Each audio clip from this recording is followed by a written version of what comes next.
200 hadithi ya 268 katika tajridu sahih sarih ambayo ni sherehe ya Bukhari, na ndicho kitabu ambacho tuko nacho sasa. Na katika hadithi ya leo ni hadithi iliyopokewa na Aisha. Mtume amesema, khudhu nisfa dinakum min hadhihi al-umaira, tukueni nusu ya dini yenu kwa chekundu hiki. Alimpa jina la Humaira, na ndiye mke wa Mtume ambaye kwamba alikuwa ni mwanachuoni sana na ana wanafunzi wengi na aliishi sana. Na katika wanazuoni wakubwa wa kisahaba ni Urwa na Abdullah bin Zubair. Huyo Abdullah bin Zubair na Urwa,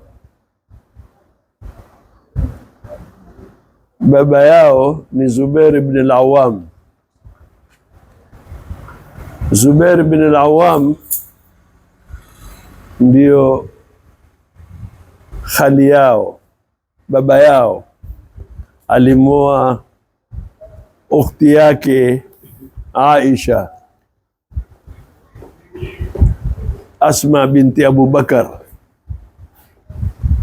na wote walipata umri mrefu. Asma alipata umri mrefu zaidi kushinda Aisha. Kwa hivyo ile dua ya Mtume ya kusema khudhu nisfa dinakum min hadhihi al-umaira ilikuwa kwamba huyu ataishi sana katika wake za Mtume na ataweza kuyazungumza mengi sana juu yangu mimi, juu ya ibada, juu ya muamalati yote. Kwa hivyo ndio Mtume akasema khudhu nisfa dinakum min hadhihi al-umaira, tukueni dini yenu, nusu ya dini yenu kutoka.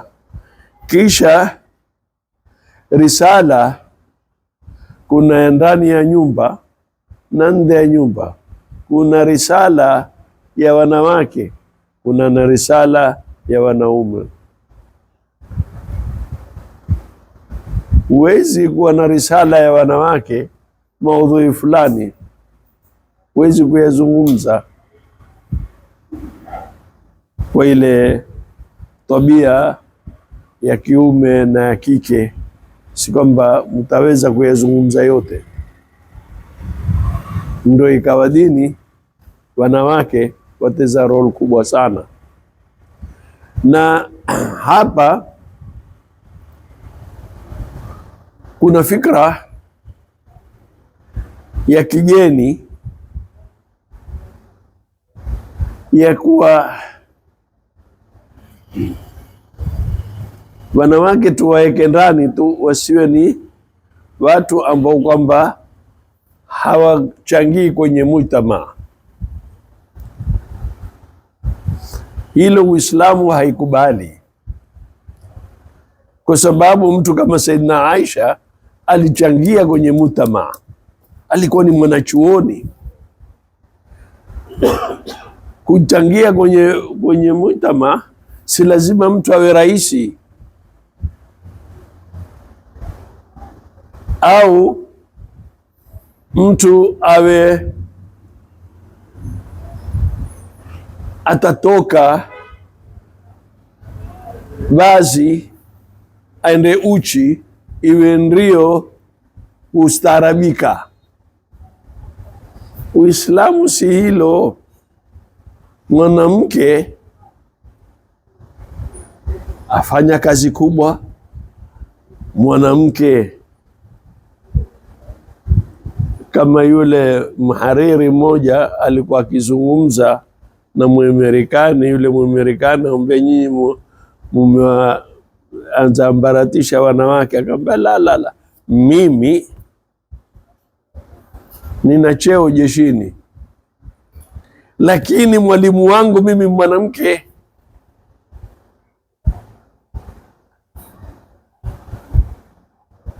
Kwa hivyo wanawake waweza kutukua nyadhifa mbalimbali za elimu za kuwa na viongozi.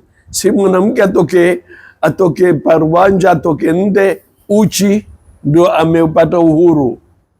Uhuru wa mwanamke ni uhuru wa elimu.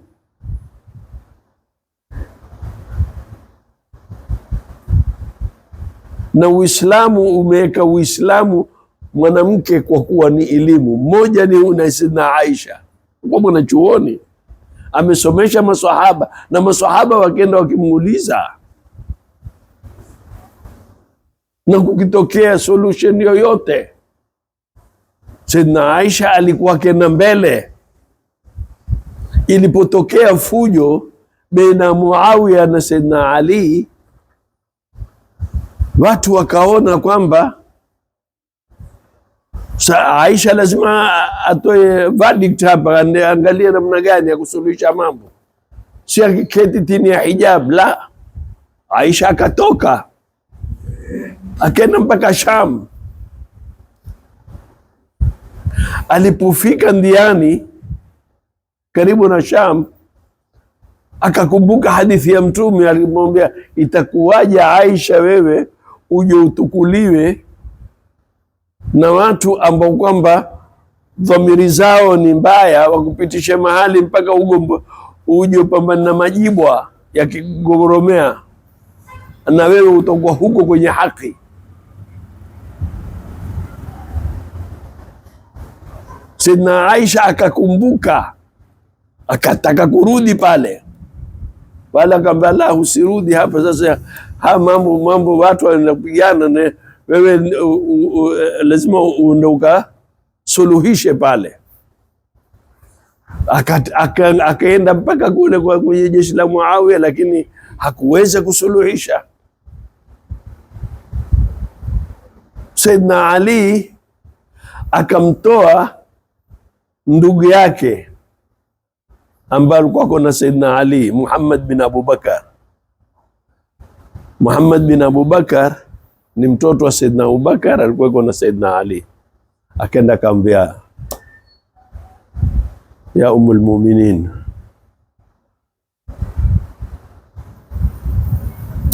Amir al-Mu'minin ameniamrisha nije ni kuescort mpaka Madina. Hapa si umedanganywa? Kama ni kweli. Akarudi na Muhammad bin Abu Bakar na ukhti yake, lakini yote ni kuonesha namna gani, si kwamba alikwenda kumpinga Sayyidina Ali, yeye alikwenda kutaka kusuluhisha. Sisi tuiangalie tarikhi in a very positive manner. Positive ni kwamba Sayyidina Aisha alitaka.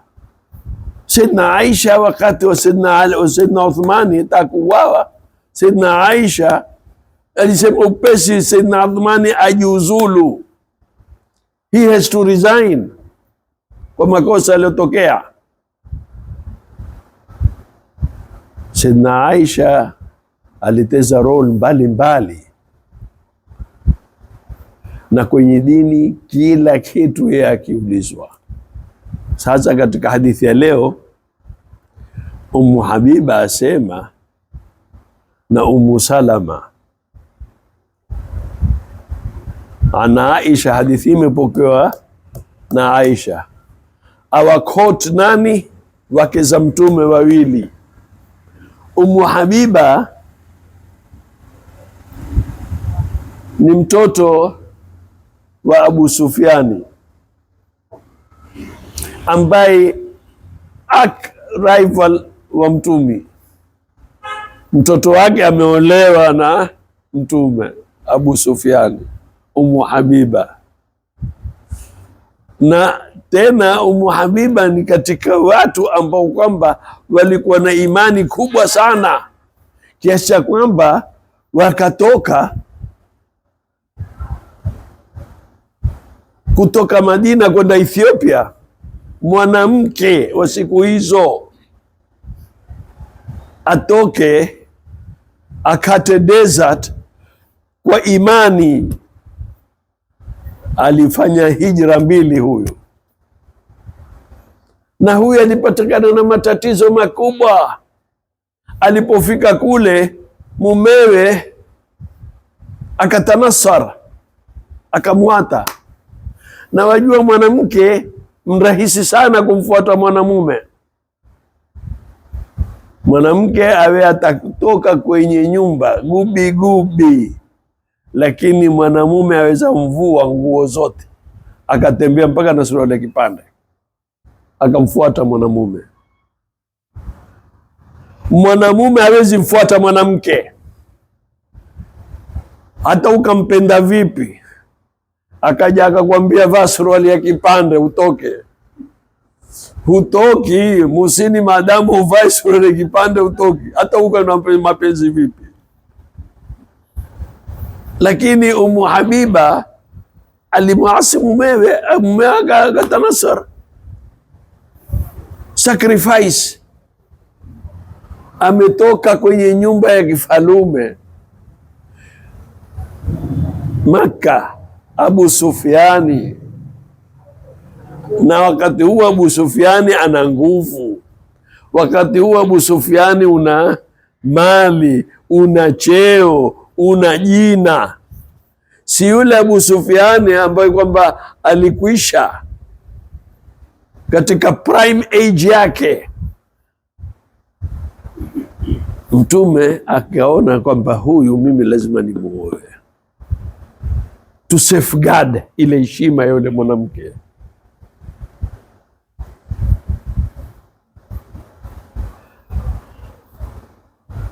Hakuna wakati ambapo kwamba ni muhimu sana yule ambaye alikuwa na cheo akawa akateremka kile cheo chake katika social status yake, ukairescue wewe. Mtume akairescue heshima ya Umu Habiba. Akataka kwenda, Mtume akampeleka posa, akampelekea Najashi, akamwambia mimi nataka kumuoa huyu. Sasa yule aliyetumwa kumpelekea salamu Najashi alipewa dhahabu. Najashi aliona kwamba ni great opportunity, mimi nimetaguliwa na Mtume kuwa ni mwakili wa Mtume. Akafurahi sana. Ndio ndoa ya wakala ilitoka hapo. Ni Mtume aliondoa ya wakala, akamwoa Umu Habiba, na aliwakilishwa Najashi. Najashi akafanya harusi kubwa sana. Ukiambiwa kwamba ni mfalume aliofanya harusi, wewe utajua wewe tena iko vipi harusi hiyo. Si mfalume poka poka wa sasa, wala jisadaka. Ufalume wa falume. Basi ikafanywa harusi kubwa, kisha akatukuliwa akapelekwa Madina. Huyo ndio Ummi Habiba. Na Ummu Salama, ukiangalia pia wote humul jibal fasal anhum sadimahum, au majabali, waulize walipambana nao. Ummu Salama, Mtume sallallahu alaihi wasallam alikimpenda sana Ummu Salama kwa sababu alikuwa na akili sana, ana wisdom. Her wisdom was greater than her knowledge, na alikimtukua sana kwenye vita. Mumewe alikufa wakati wa Uhud, na mumewe ndiye mtu wa kwanza ambaye kwamba atapewa famma man utiya kitabahu biyaminihi fasawfa yuhasabu hisaban yasir. Ni Abu Salama, mtu wa kwanza kufufuliwa kupewa kitabu chake, ambaye ingia peponi ni yeye. Mumewe alipokufa alilia sana, sababu alikuwa ni mume tamu, mume ambaye kwamba hakuna konre, ni maneno mazuri tu, ni qala Allahu qala Rasul. Akamwambia Mtume, akaambiwa kwamba Musalama alia sana. Mtume akamwambia, mwambie Musalama asema Allahumma ajirni fi musibati wa khuluf li khairan minhu. Allahumma, ya Mola, nilipa kwenye msiba huu, kisha unipe na badali mzuri.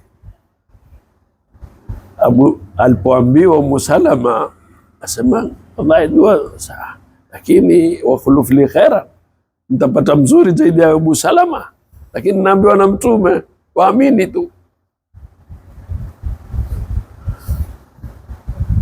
Baada ya kumalizika eda, Saidina Abubakar akamwendea akamwambia, ninatumwa na Mtume. Mtume akutaka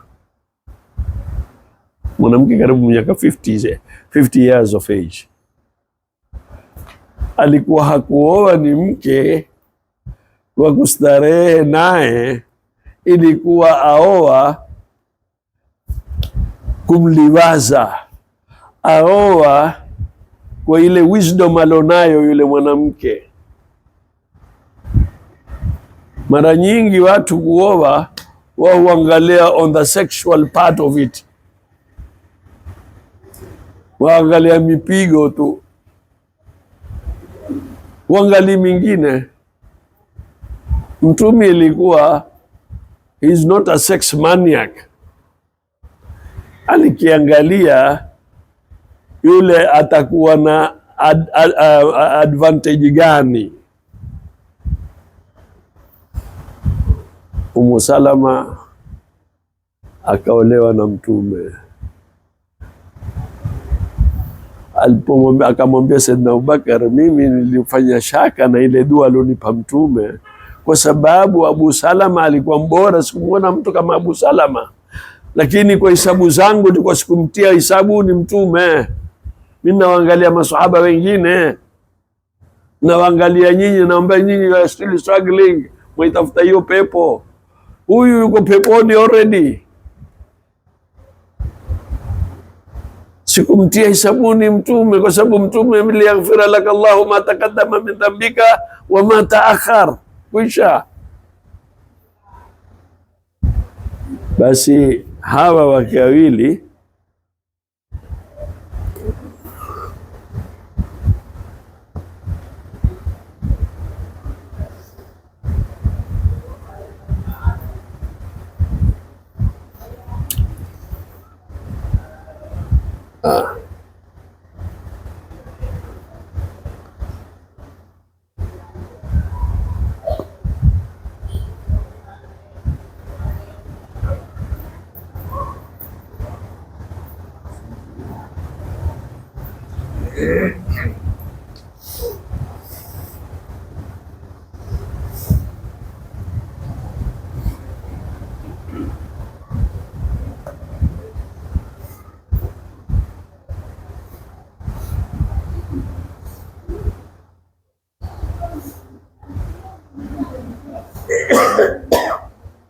hizi zimerukaruka bwana.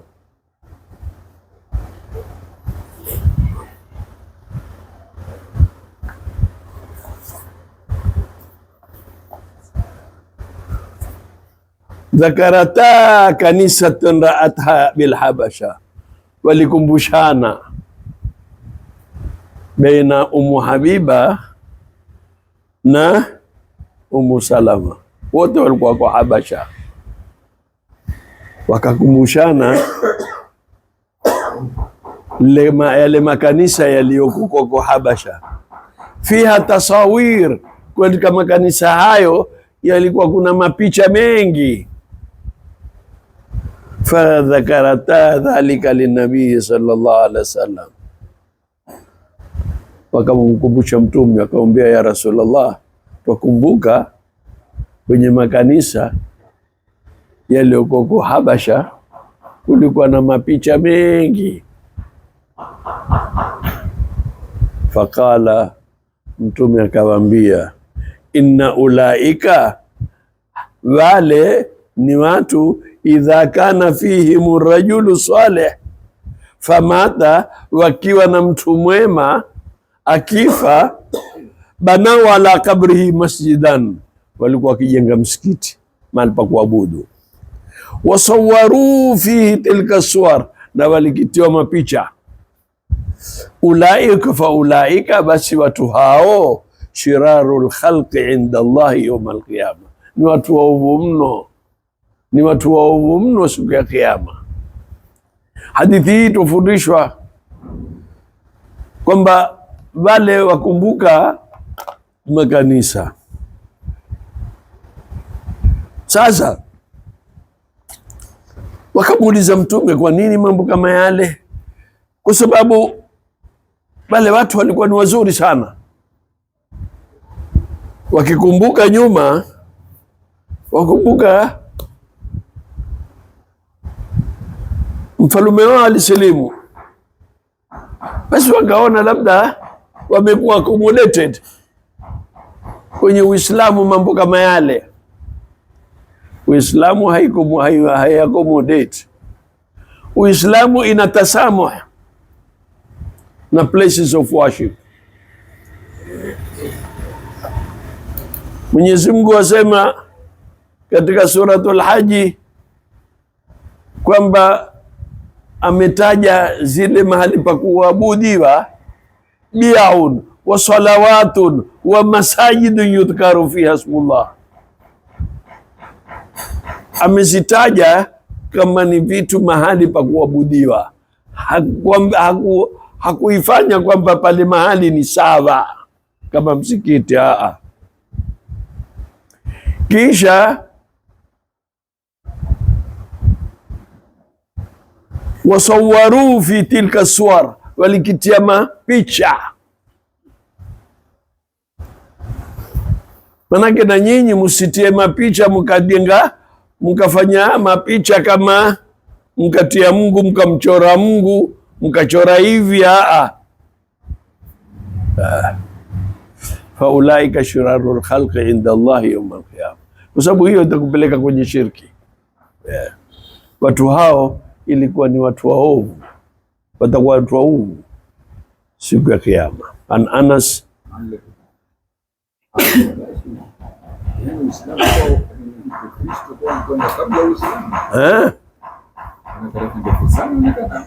kabisa, wao wako kitambo sana kule makanisa yao. Sisi hatupande kabisa, kwenye tonga kwenye majabali, alafu hivi kule tu ndio kuabudu. Maana utashangaa mambo yao, makanisa ya asili yale kwenye majabali. Ana Anas radhiallahu anhu qala qadima an-nabii, Anas imesema Mtume alifika Madina, fanazala a'la al-madinati fi hayyin, akashukia juu Madina, katika juu ya Madina, katika watu wakiitwa Banu Amrin bin Aufi. Faaqama an-nabiy sallallahu alaihi wasallam fihim 14 layla, akaketi siku 14. Hakwenda Madina, hakwenda direct. Hijra ya Mtume yote ilikuwa ina mafundisho. Ile kutoka, alipotoka alikuwa ataka amani tu. Ametoka ndani ya nyumba, Madina ni huku, yeye ankwenda hivi. kinyume, ili manake wapoteze dira wale watu. Kisha wakatukua na maexpert wa kujua ndia za kupita. Kisha hawakwenda moja kwa moja, wakaenda wakasimama katika Gharu Hira, na walipofika Madina, kwa hikaya ndefu, wakafika katika Banu Amri bin Auf juu, ambao kwamba ndio Quba. Sasa utaona ni Madina tu, lakini iko juu kidogo, ni nje ya Madina. Na pale Mtume alikaa, na pale kulijengwa msikiti. Kina Ammar bin Yasir alikuwa pale, wakajenga msikiti, na Mtume akawasifu watu wa Quba, la masjidun usisa ala taqwa min awali yawmin ahaqu an taquma fihi rijalun yuhibbuna an yatatahharu. Bali sifiwa watu wa Quba kwa kuwa wamejenga msikiti, la masjidun usisa ala taqwa, kwamba imani ilikuwa iko ndani ya nyoyo zao wale. Kisha wapenda tahara, usafi, yuhibbuna an yatatahharu, na Mwenyezi Mungu awapenda wenye kujitahirisha. Mwenyezi Mungu ampenda mtu ambaye kwamba yuko very clean, ni part of Uislamu. Sisi utahara ni bunia al-Islamu ala tahara. Wajua watu ambao ni wageni kwenye Uislamu kama wazungu, mijitu michafu mno shekhe. Mtu atangia chooni, kisha atatukua tishu ajifute, atukue mkono aoshe sabuni, aate pale palipotoka na choo, kuna choo chake, ate aosha mkono uloshika tishu. Hii ndio concept ya tahara kizungu. Hawana uswafi kabisa. Waweza kuketi mwala chakula, mtu afuta kamasi mbele za watu. Kizungu is nothing. Excuse me, atakwambia excuse me, wewe tuleta makamasi yako, excuse me. Ondoka, Uislamu ondoka. Yeah. Sasa Mtume alikaa pale siku 14 Quba. Kumetokea mafundisho mengi sana ndani yake. Ziko hadithi nyingi sana juu ya Quba, yale yaliyotokea kwa siku 14. It's a lot of teachings. Mtume kila mahali ilikuwa ni bu'ithtu mualliman. Haya, kisha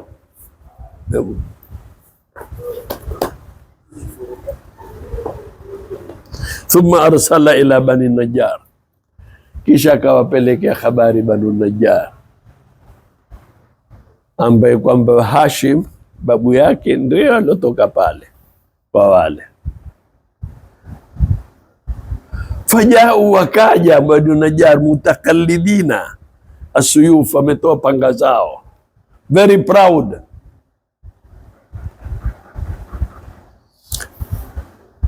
Kaani andhuru ila nabii ala rahilati, kama wamwangalia Mtume juu ya kipando chake. Wa Abu Bakar ridfuhu, na Sayyidina Abubakar amempakia nyuma, kuonesha Mtume, kuonesha kwamba huyu ni katika mtu maarufu kwangu mimi. Mwenyezi Mungu amenambia mimi Abubakar alipokuwa ingia kwenye kapango pale, Saidna Abubakar aona watu hao washafika mpaka hapa, akamwambia ya Rasulullah, mmoja wao akiinua jito tu atatuona. Mtume akamwambia, malaki ya Abubakar, unani wewe Abubakar? Bithnaini, kwa watu wawili, mimi na wewe. Allahu thalithuhuma, watatu wetu ni Mungu. Kuna mtu akuingia hapo? Sasa ndio aliongia naye pale kuwaonesha kwamba huyu ni katika watu wangu muhimu sana. Na Saidna Abubakar alipoingia Madina hakutoka tena Madina, ilikuwa ndio Madina ndio kwake. Utaona labda anzaliwa Madina, hana jamaa hata mmoja, lakini Madina maadamu kuna mtume, hakuna mji zaidi ya Madina. Tumesema atakaye kufa Madina faliyamut, afe Madina. Wamala Banu Najari haulahu, wakamzingira Banu Najari, wakatoka wote Banu Najari, very proud. Hata alqa rihlahu bifinai Abi Ayyub, mpaka wakenda kwenye ile nyumba ya Nabi Abu Ayyub al-Ansari. Huyu alipata bahati, watu wote wamtaka mtume. Mtume akamwambia, ngamia maamur, ameamrishwa. Akaenda mpaka kwa Abi Ayyub al-Ansari, akatua. Abi Ayyub al-Ansari yuko wapi? Amesikwa Turki. Ukenda Turki utaiona ziara yake. Mimi nimekwenda, tumekwenda kuswali alfajiri, lakini tukaambiwa lazima tuende saa 8. Tukenda saa 8 tukatoka. Tukifika saa 9 kushajaa kabisa, msikiti ushajaa na ziara iko pale. Wajua Mwenyezi Mungu akwambia, adhkuruni adhkurukum, nitajeni na mimi nitawataja. Ana inda dhanni abdi bi wa ana ma'ahu idha dhakarani, mimi niko na yeye maadamu anitaja. Mtu kama Abu Ayyub al-Ansari, shekhe, mpaka leo atajwa, atapotea vipi? Amemhost mtume tu, iwe kazi yake ni hiyo tu. Sikwambii yale mazia alionayo. Ndio watu hawa kwenye tarikhi hawawezi kufutika, kwa sababu wamefanya mambo kwa Mwenyezi Mungu na Mwenyezi Mungu hawaweka majina yao. Wewe ukifanya kazi kwa Mungu, Mungu hakutupi. Inna Allah la yudhi'u ajra man ahsana amala. Wa kana yuhibbu an yusalli haithu adraktahu as-salah. Wa kana, na mtume alikuwa, yuhibbu, alikipenda, an yusalli, kuswali, haithu adraktahu as-salah, pale imfikapo swala yeye ataka kuswali pale. Wa yusalli fi marabidhil ghanam, akaswali kwenye kizizi cha mbuzi. Wa annahu amara bibina'i almasjid, hapo mtume akaamrisha kujengwe msikiti. Fa arsala ila mala'i min bani Najjar, akapeleka tumi kwa Banu Najjar kwamba mimi nataka kujenga msikiti hapa. Fakala, akawaambia, ya Bani Najjar thaminuni, nitilia thamani hiki kiwanda. Bihaitikum, kwa hiki kiwanda chenu. Qalu, wakamwambia la wallahi la natlubu thamanuhu illa ila Allahi taala, hatuwezi kutoa thamani kwa mtu isipokuwa kwa Mwenyezi Mungu. Vipi tutatoa thamani sasa? Tukupe wewe thamani? Ayuhal mab'uthu fina jita bil amri almutai, wewe umekuja kwenye amri ya kutuiwa, hata kiwanda sisi wenyewe tuko tayari na wewe. Mtume kabla haiwezekani.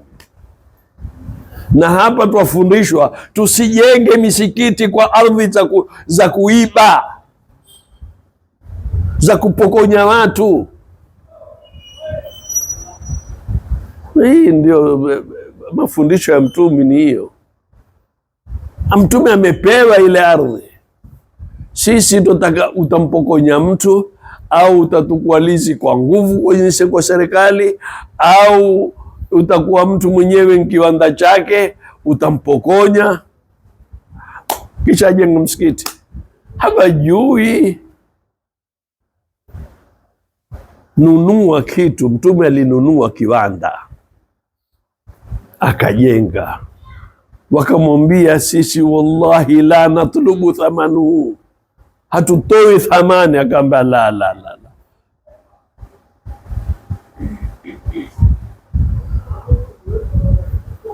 Sasa Mtume anunua thamani, yatufundisha kwamba si tu, lakini pia Mtume kusema msikiti ni wangu, ni wetu.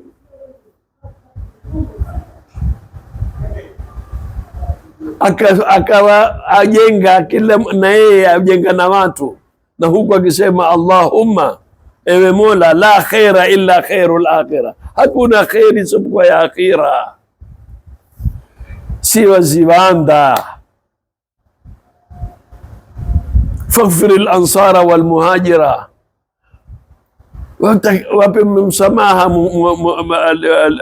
ansari na muhajira. Na huku akibeba na yeye na watu wote wamejenga pamoja. Si wewe ujenge msikiti 100% umejenga wewe, kisha uitwe msikiti wa fulani, msikiti wa Muhsini. Msikiti wa watu wote, watu wote waone sense of belonging. Usijenge msikiti 70% kiwa yako, kisha utataka wewe kuweka imamu, utataka wewe kuweka maamuma, utataka wewe kutia kila ina sharuti. Yataka watu wote wawe na sauti moja baada ya kuwa wamejenga pamoja.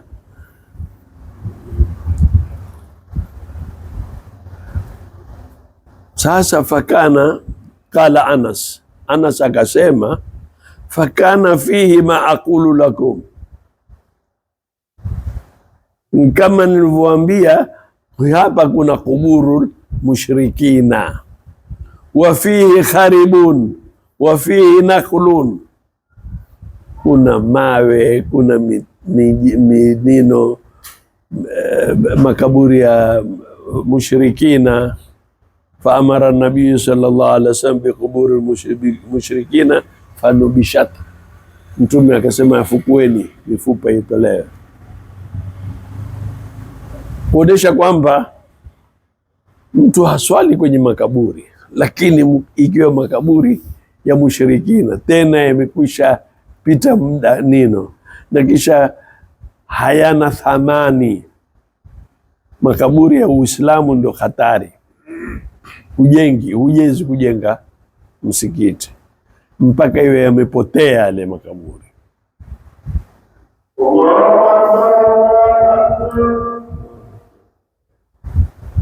Tumalize kipande cha mwisho cha hadithi. Faamara an-nabiy sallallahu alaihi wasallam bi quburi al-mushrikina fanubishat, Mtume akaamrisha yale makaburi ya mushrikina yafukuliwe. Thumma bilkharbi, kisha na yale mawe, fasawiyat, yakafanywa sawasawa, manake ilikuwa mimbonde juu na chini. Wa binakhli, na mitende, fakutia, yakakatwa. kwa sababu ya jambo zuri. Ukate mitende kwa sababu ya jambo lingine, sababu kwa jambo ambalo ni aslah zaidi. Fasafu nakhla qiblat almisjid, yakatukuliwa ile mitende, magogo ya mitende yakafanywa kibula. Wajaalu idadatihi alhijara, yakafanywa zipia zile ya mawe. Wajaalu yankuluna sakha, akawa watukua majiwe. Wahum, na wao yartajizuna, pamoja na mtume. Wanabiyu maahum, na mtume yuko na wao. Si kwamba mtume ankete awaangalia wafanya kazi, mtume afanya nao kazi, na huku akisema Allahumma, ewe Mola, la khaira illa khaira al-akhirah, hakuna khairi isipokuwa ni akhira. Maneno tamu kabisa. Hii ni kutufundisha sisi ili preparation ya akhira, kwamba tuweko tayari. Hakuna kheri isipokuwa ile kwa akhira. Ile kaburi, imma rawdatun min riyadhil janna wa imma hufarun min hufari jahannam. Tena faghfiril ansari wal muhajira, waghufurie ansari. Tena mtume ameanza na ansari, sababu wao ndo walotoka wakawakurubisha wale muhajirina. Wajua, kumweka mtu nyumbani kwako si kitu cha rahisi. Weza kumwalika mtu siku moja siku mbili, lakini mtu muombe ndoketi. Ndo wale maansari wakawa wana muhimu sana. Walladhina tabawwa'u dara wal imana min qablihim yuhibbuna man hajara ilayhim wala yajiduna fi sudurihim hajatan mimma utu wa yuthiruna ala anfusihim walau kana bihim qasasa. Wamesifiwa sana, ndo akaanza faghfiril ansari wal muhajira. Tumaliza hadithi yetu, na hii ndio mwanzo mtume alipojenga msikiti, na sisi tujenge misikiti namna hiyo, tuendeshe misikiti kinamna hivyo. Wallahu wa rasuluhu alam.